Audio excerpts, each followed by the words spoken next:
आगे लेखक कह रहा है कि मैं रोज ही उसके यहाँ दो चार आम खाता। लेखक कह रहा है कि मैं रोज ही लगभग उसके यहाँ जाता और दो चार आम खा करके वापस आता। परंतु इन सब बातों के अतिरिक्त जो मुझे सबसे अच्छा लगता था उसका कारण यह था कि वह लगभग रोज ही मुझे दो चार गोलियां बना करके दे देता था, इसलिए वह मुझे अत्यंत प्रिय था।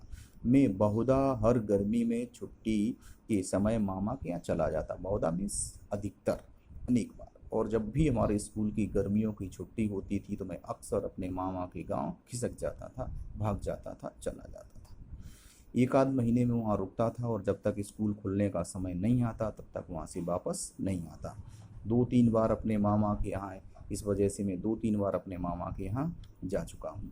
तभी मेरे पिताजी की बदल कर कह रहा है कि हमारे पिताजी की बदली हो गई। बदली मीन्स ट्रांसफ़र हो जाता है और जो नज़दीक के जो शहर में थे वहाँ से वह किसी दूर शहर में चला जाता है। और इसी दूरी की वजह से शायद वह अब हर साल अपने मामा के यहाँ नहीं आ पाता। अवधि में समय, इस कारण से एक लंबा समय हो जाता है और वो वहाँ नहीं पहुँच सकता है।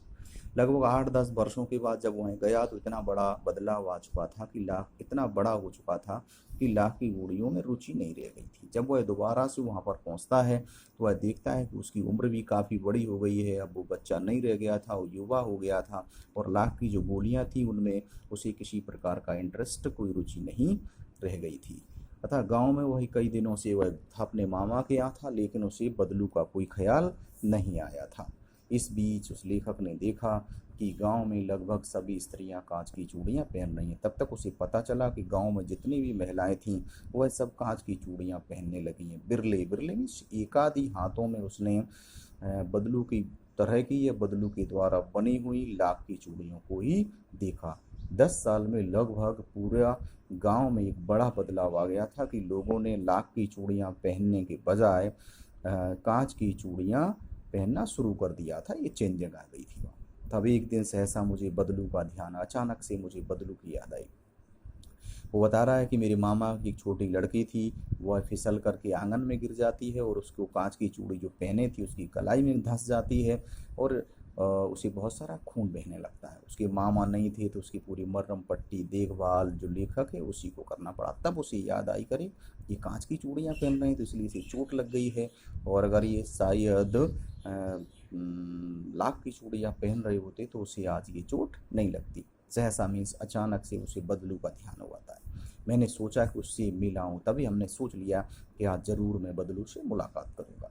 अतः शाम को मैं घूमते घूमते बदलू के पास चला गया।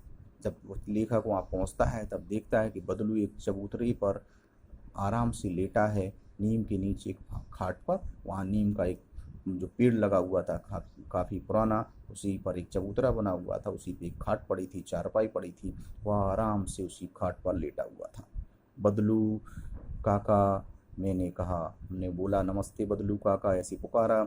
उसने भी हमारे नमस्कार का प्रत्युत्तर दिया और वो जैसे ही उसे नमस्कार किया वैसे ही वो खाट पर अपनी चारपाई पर उठकर बैठ जाता है, परंतु मुझे पहचान नहीं पाता है। मुझे काफ़ी देर तक निहारता रहा। निहारना मीन्स देखता रहा कि आखिर ये कौन है, कहाँ से आया है, फिर भी वो नहीं समझ पाता। मैं हूँ जनार्दन काका। तब मैंने अपना नाम जनार्दन बताया। आपके पास से मैं गोलियां बनवा करके ले जाया करता था। इस प्रकार से उसने अपना परिचय दिया। बदलू फिर भी चुप रहा, उसकी फिर भी समझ में नहीं आया। वह अपने स्मृति पटल पर अतीत के चित्र उतार रहा था। स्मृति पटल में यादों का जो पर्दा है उसमें वह खो गया और सोच रहा था कि आखिर ऐसा कौन सा ये बच्चा है, लड़का है जो हम उन्हें उसे गोलियां बना करके देते थे और इतने दिनों के बाद वह हमसे मिलने के लिए आया है। वह सोचता रहा। उसके बाद एकदम से वो बोल पड़ा और अचानक से उसे सारी चीज़ें याद आ गई और कहने लगा, आओ आओ बैठो लला, बहुत दिन बाद गांव में आना हुआ। हाँ, इधर आना नहीं हो सका काका। उसने भी कहा, यहाँ हम नहीं आ सके, मैंने चारपाई पर बैठते हुए उत्तर दिया। इतना बड़ा बदलाव आ चुका था और लगभग वो उसको लेखक उस बदलू को देख करके सोच रहा है कि देखिएगा गांव में 10 साल में कितना कुछ बदल गया है। जहाँ यह लाख की गोलियाँ बनाया करता था वहाँ पर अब कांच का प्रचलन हो गया है।